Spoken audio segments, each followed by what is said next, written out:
Hi viewers, welcome to our channel. ప్రస్తుతం మనతో పాటు దాము బాలాజీ గారు సీనియర్ జర్నలిస్ట్ ఉన్నారు. వారితో ఒకసారి మాట్లాడదాం. సార్ నమస్కారం. సార్ బెట్టింగ్ యాప్స్ ఇష్యూ ఒకటి జరుగుతుంది కదా సార్. ఈ నేపథ్యంలో రెండు పరిణామాలు చోటు చేసుకున్నాయి. ఒకటి ఏంటంటే సార్, ఇప్పుడు చాలా మంది నాన్ వేషన్ మొదలు పెట్టాడు, అంటే ఎవరెవరు బెట్టింగ్ యాప్స్ ప్రమోట్ చేస్తున్నారని చెప్పేసి తన సోషల్ మీడియాలో పెట్టడం, తర్వాత సజ్జన్ గారు రియాక్ట్ అవ్వడం, ఇదంతా చూస్తాం. ఇప్పుడు నాన్ వేషన్కి అగెనిస్ట్ గానే కేసులు పెడుతున్నారు, అతన్ని అరెస్ట్ చేయించే ప్రయత్నం అయితే చేస్తున్నారు. ఇమ్రాన్ ఖాన్ అని ఒక వ్యక్తి పెట్టారు, బన్నీ సన్నీ యాదవ్ కూడా అతనికి యాంటీగా మాట్లాడుతున్నారు. సో ఏం జరుగుతుంది ఇష్యూలో అని చెప్పేసి ఒక డౌట్ వచ్చింది. అంటే బెట్టింగ్ మాఫియా ఏమన్నా రంగంలోకి దిగి వీళ్ళిద్దరికి అగెనిస్ట్ గా, నాన్ వేషన్కి అగెనిస్ట్ గా ఏమన్నా చేసే ప్రయత్నం చేస్తుందా అని చెప్పేసి కూడా అనుమానాలు వ్యక్తం అవుతున్నాయి. అండ్ ఇంకోటి ఏంటంటే సార్, ఇప్పటి వరకు చాలా మంది స్టార్ల పైన కూడా కేసులు నమోదయ్యాయి. ఇటు బాలకృష్ణ గారి ఇన్వాల్వ్మెంట్ కూడా ఉంది. ఆయన అన్స్టాపుల్ షోలో కూడా బెట్టింగ్ ప్రమోషన్ జరిగిందని చెప్పేసి కూడా ఆరోపణలు అయితే వస్తున్నాయి సార్. మరి ఏం జరిగే అవకాశం ఉంది? దీనికి సంబంధించి ఏం చెప్తారు? బెట్టింగ్ యాప్స్ వ్యతిరేక ఉద్యమం ఆయన మొదలు పెట్టాడు. సే నో టు బెట్టింగ్ అని హ్యాష్ట్యాగ్తో ఎవరు సజ్జనారు, అది బాగా ఊపందుకుంది. ఇక్కడ తెలంగాణ పోలీసులు కూడా యాక్టివేట్ అయ్యారు. ఆల్రెడీ పంజాగుట్లో 11 మంది యూట్యూబ్ కావచ్చు మిగతా ఇన్ఫ్లుయెన్సర్ల మీద కేసులు పెట్టారు. మియాపూర్లో 25 మంది మీద కేసులు పెట్టారు. అందులో పెద్ద పెద్ద వాళ్ళు కూడా ఉన్నారు. రాణా ఉన్నాడు, ప్రకాష్ రాజు ఉన్నాడు, విజయ్ దేవరకొండ ఉన్నాడు, అలాగే చాలామంది దాంట్లో ఉన్నారు. సో ఈ నేపథ్యంలో ఇప్పుడు కొన్ని ట్విస్టులు ఇక్కడ చోటు చేసుకున్నాయి. ఒకటేమో శ్యామలకి హైకోర్టులో ఊరట, అంటే ఈమెను అరెస్ట్ చేయొద్దండి, విచారించండి, విచారణకి కోఆపరేట్ చేయమని ఆమెకు చెప్పాడు. సో ఆ మేరకు ఆమెకు ఊరట అనుకోవచ్చు. అలా దాన్ని బేస్ చేసుకుని మిగతా వాళ్ళు కూడా కోర్టులకు వెళ్ళే అవకాశం ఉంది. విష్ణుప్రియ దోషిగా తేల్చింది పంజాగుట్ట పోలీస్ స్టేషన్లో అని ఒక వార్త బయటకు వచ్చింది. అట్లాగే బాలకృష్ణ వల్ల నేను 80 లక్షలు పోగొట్టుకున్నానని నెల్లూరుకు చెందిన రాంబాబు అనే వ్యక్తి పంజాగుట్ట పోలీసులను ఆశ్రయించాడు.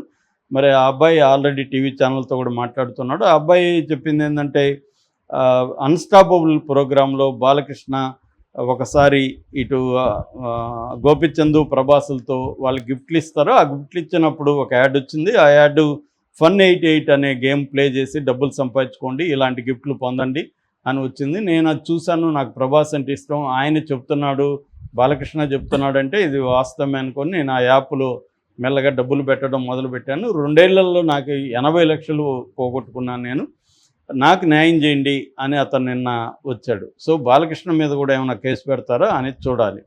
So that is number 1. Next ఇప్పుడు లేటెస్ట్ ఇదేంటంటే, ఈ బెట్టింగ్ల మీద ఈ స్థాయిలో తెలంగాణలో ఇప్పటి వరకు ఈ పోరాటం జరగలేదు, ఏ రాష్ట్రంలో కూడా జరగలేదు. సో నిజానికి తెలంగాణ, ఆంధ్ర, తమిళనాడు బెట్టింగ్ సేవని బ్యాన్ చేశారు. దీన్ని కొద్దిగా మనం వెళితే అసలు బెట్టింగ్ యాప్ని ఎవరు బ్యాన్ చేయాలి ఏందనుకున్నప్పుడు, మామూలుగా బెట్టింగ్లు రకరకాలుగా నేను చాలాసార్లు చెప్పాను. ఇప్పుడు వేరే విధంగా మనం చూస్తే డివైడ్ చేస్తే బెట్టింగ్ యాప్స్, స్పోర్ట్స్ యాప్స్ ఉంటాయి. స్పోర్ట్స్ యాప్స్ బెట్వే, 1x బెట్టు, ప్యారిమార్చి, ఐఓ క్రిక్ ఇలాంటి స్పోర్ట్స్ బేస్డ్ యాప్స్ ఉంటాయి. అంటే మనం క్రికెట్ కానీ, ఫుట్బాల్ కానీ, కబడ్డీ కానీ ఇలాంటి ఆన్లైన్ గేమ్స్ని ఆడడం, దాంట్లో డబ్బులు పెట్టడం, ఆ గేమ్స్లో డబ్బులు పెట్టడం, ఎవరు గెలుస్తారు అనేది, ఐపీఎల్ కానీ ఇవన్నీ స్పోర్ట్స్లో ఆన్లైన్లో బెట్టింగ్ చేయడం. ఆ బెట్టింగ్లో మనం అనుకున్న వ్యక్తికి గెలిస్తే, లేకపోతే మన టీం గెలిస్తే మనకు డబ్బులు వస్తాయి, లేకపోతే పోతాయి. That is one thing. రెండవది fantasy based betting apps. Fantasy బేస్డ్లో ప్రధానంగా Dream11, MPL ఈ 2 పాపులర్. Dream11 అంటే క్రికెట్లో 11 మెంబర్స్ని మనమే సెలెక్ట్ చేయాలి, మనం సెలెక్ట్ చేసి మన ప్లేయర్స్ని మనం పెట్టుకుంటాం. అట్లాగే వేరే వాళ్ళని సెలెక్ట్ చేస్తారు. అలాగా మన ప్లేయర్ మనకి విన్ అయితే మనకి డబ్బులు వస్తాయి. ఇది 1 కోటి 2 కోట్ల వరకు కూడా వెళ్తుంది. దీనికి ప్రవేశ రుసుము కూడా ఉంటుంది. దాని తర్వాత రకరకాలుగా మనల్ని వాడు లాగడానికి ట్రై చేస్తాడు. మూడవది క్యాసినో అండ్ కార్డ్ ప్లేయింగ్ అనమాట, గేమ్స్. అంటే పోకర్ డాజీ ఉంది, అడ్డా 52 ఉంది, క్యాసినో డే ఉంది. ఇలాంటి యాప్స్ క్యాసినోలో రియల్గా ఎలా ఆడతామో అలాగా అక్కడ కూడా మనం దాని మీద ఏదో రెడ్డా బ్లాకా ఇవి ఉంటాయి కదా, దాని మీద మనం బెట్ చేస్తాం.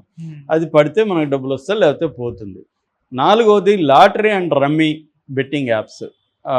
లొట్టా ల్యాండ్, రమ్మీ సర్కిల్, ఏస్-2 22-3 ఇట్లా ఉన్నాయి కొన్ని యాప్స్. ఇందులో ఏమవుతుందంటే రమ్మీ గేమ్స్ ఆడడం, లాటరీ టికెట్ కొన్నట్టుగా లాటరీ ఇది చేయడం అనేది ఉంటుంది. ఐదవది stock and crypto betting apps. అంటే స్టాక్ మార్కెట్లో ట్రేడింగ్ కావచ్చు, క్రిప్టో కరెన్సీలో పెట్టడం కావచ్చు, ఇది బిన్నోమో, ఆక్టో ఎఫెక్ట్స్ ఇలాంటి యాప్స్ ఉన్నాయి. ఈ బ్రాడ్గా మనం 5 రకాలుగా వీటిని డివైడ్ చేయొచ్చు. ఇందులో నేను ఇంతకుముందు చెప్పినట్టుగా కొన్ని స్కిల్ బేస్డ్ యాప్స్, కొన్ని ఏమో ఫాంటసీ బేస్డ్ యాప్స్, మూడోదేమో ఛాన్స్ బేస్డ్ యాప్స్. సో ఇండియాలో మనకి నేషనల్ వైడ్ ఒక లా లేదు. గ్యాంబ్లింగ్ యాక్ట్ ఉంది, తర్వాత ఐటీ యాక్ట్ ఉంది, ఇవి ఉన్నాయి తప్ప మొత్తం ఇదేంటంటే స్టేట్ సబ్జెక్ట్ అనమాట. అంటే నేషనల్ వైడ్ బ్యాన్ చేయడానికి లేదు, ఏ స్టేట్ అదే చూసుకోవాలి.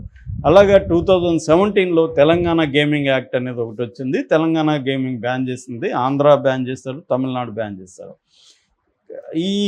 దీంట్లో ఏమైందంటే కొంతమంది ఏం చేస్తున్నారంటే ఈ గ్రే ఏరియా ఉంది. అంటే ఇప్పుడు for example fantasy and skill based ఈ రెండింటినీ అలో చేస్తుంది గవర్నమెంట్స్.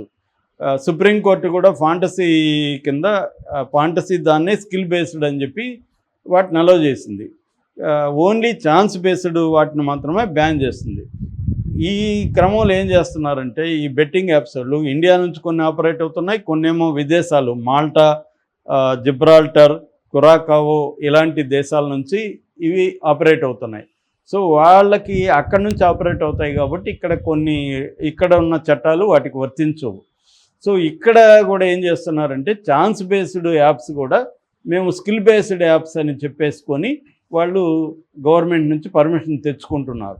గవర్నమెంట్ కూడా ఏం చేస్తుంది, వీళ్ళకి 30% ట్యాక్స్ ప్లస్ సెస్ అంటారు, ఎడ్యుకేషను, హెల్త్, స్ట్రెస్ అన్నీ కలిపి 39% వరకు ట్యాక్స్లు ఈ యాప్స్ మీద వేస్తారు. ఈ యాప్స్లు ట్యాక్స్ కడతారు. సో 39 అంటే 40 వేసుకుందాం, 40% ట్యాక్స్ గవర్నమెంట్కి వస్తుంది. కాబట్టి గవర్నమెంట్ కూడా వీటిని చూస్తున్నట్టు వదిలేస్తుంది. సో ఈ క్రమంలో వీళ్ళు ఏం చేస్తున్నారంటే ప్రమోషన్లు రకరకాల పద్ధతులు చేస్తున్నారు. ఒకటి ఈ ఇన్ఫ్లుయెన్సర్లను పెట్టుకోవడం, 2 ఏదైనా ఐపీఎల్లో జరిగినప్పుడు టీవీలో యాడ్లు ఇవ్వడం, క్రికెటర్లను పెట్టుకోవడం, సినిమా స్టార్లను పెట్టుకోవడం, తర్వాత గేమ్ ఆడేవాడిని కూడా ప్రమోషన్కి వాడుకోవడం. నువ్వు కానీ ఇంకొక 5 మందికి రెఫరల్ ఇస్తే నీకు ఇంత ఫ్రీ ఇస్తాము, ఇంత పర్సంటేజ్ కమిషన్ ఇస్తామని చేయడం. సో వీళ్ళు ఏం చేస్తారంటే నాకు ఇంత డబ్బులు వచ్చింది, నేను ఆడానని మనం లేనిపోయిన అబద్ధాలు చెప్పి ఎందుకంటే వేరే వాళ్ళని చేర్పించాలి కదా, అందుకని నాకు డబ్బులు వచ్చింది, బాగా వచ్చింది, నేను గేమ్ ఆడుతున్నాను, నువ్వు బ్రహ్మాండంగా ఇంట్లో కూర్చొని సంపాదిస్తామని వీడు చెప్పి ఇలాగా జరుగుతుందన్నమాట. సో ఈ నేపథ్యంలో ఏమైందంటే ఎప్పుడైతే సజ్జనార్ దీన్ని తీసుకున్నాడో తెలంగాణ పోలీస్ సీరియస్గా తీసుకొని పెద్దవాళ్ళ మీద కేసులు పెట్టింది. దీంతోపాటు సైబర్ సెల్ బ్యూరో ఉందన్నమాట, తెలంగాణ సైబర్ క్రైమ్ బ్యూరో ఉంది. ఆ బ్యూరో రంగంలో దిగారు. ఆ బ్యూరో తరపున ఇప్పటివరకు 113 యాప్స్ని వాళ్ళకి నోటీసులు ఇచ్చారని 108 యాప్స్ని బ్యాన్ చేశారు. బ్యాన్ అంటే దీన్ని ఏమంటారంటే సైబర్ ఫెన్సింగ్ అంటారు. సైబర్ ఫెన్సింగ్ అంటే అర్థమైందంటే మనం రియల్గా ఒక పొలాన్ని